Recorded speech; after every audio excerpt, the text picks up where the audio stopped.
जब सीमाओं से छोटा देश सोच में बड़ा निकल जाए तो बड़े देशों की नीतियों पर सवाल उठना तय है। जब पड़ोसी देश जनता को वीआईपी बना दे तो यहाँ वीआईपी संस्कृति चुभने लगती है। एक तरफ नेपाल है और दूसरी तरफ है भारत। नेपाल में नेता सड़क पर निकलते हैं तो जनता पहले चलती है, वहीं भारत में नेता निकलता है तो सड़क खाली करा दी जाती है, ट्रैफिक रुकता है, एम्बुलेंस फंसती है और आम आदमी इंतजार करता है। नेपाल ने दिखा दिया है कि सत्ता का मतलब शोर नहीं सेवा है, कुर्सी का मतलब रुतबा नहीं जिम्मेदारी है और सत्ते में आते ही वीआईपी कल्चर पर चोट, लंबे काफिले कम, दिखावटी सुरक्षा पर सवाल और नेताओं के आगे पीछे घूमने वाली गाड़ियों पर लगाम। साफ संदेश है, जनता सबसे ऊपर है। भारत में तस्वीर अलग है, यहाँ छोटी कुर्सी मिलते ही बड़ा रुतबा शुरू हो जाता है, गाड़ियां बढ़ती है, सायरन बजते हैं और सड़कें रुक जाती हैं और जनता सोचती रह जाती है कि लोकतंत्र में आखिर असली मालिक कौन है। नेपाल ने राजनीति में नई हवा चलाई है, युवा चेहरों को मौका मिला है, नई पीढ़ी को जिम्मेदारी मिली है और जेन जी सोच सिस्टम में दाखिल हुई है।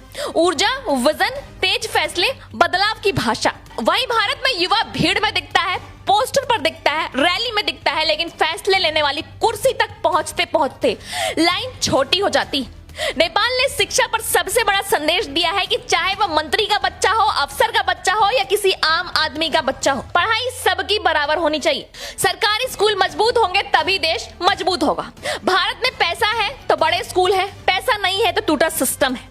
कई जगह सरकारी स्कूल की हालत ऐसी है कि दीवारें जर्जर है, शिक्षक गायब है और बच्चों से काम करवाने तक की शिकायतें आ रही हैं और ऊपर से भाषण की शिक्षा बदल रही है। नेपाल में कोचिंग को कारोबार नहीं बनने देने की सोच है, सस्ती पढ़ाई, सबके लिए पढ़ाई और क्वालिटी एजुकेशन हर बच्चे तक। वहीं भारत में कोचिंग इंडस्ट्री अरबों का खेल बन चुकी है, माता पिता कमाते कम है और फीस ज्यादा भरते हैं, बच्चे सपनों से ज्यादा दबाव ढोते हैं। वहीं नेपाल में सरकारी कर्मचारी लेट आए, काम चोरी करें, रिश्वत लेते पकड़े जाएं तो सीधी कार्रवाई की बात। भारत में आम आदमी फाइल लेकर चक्कर काटता है, कभी बाबू नहीं है, कभी अधिकारी नहीं है तो कभी सिस्टम डाउन है तो कभी कल आना।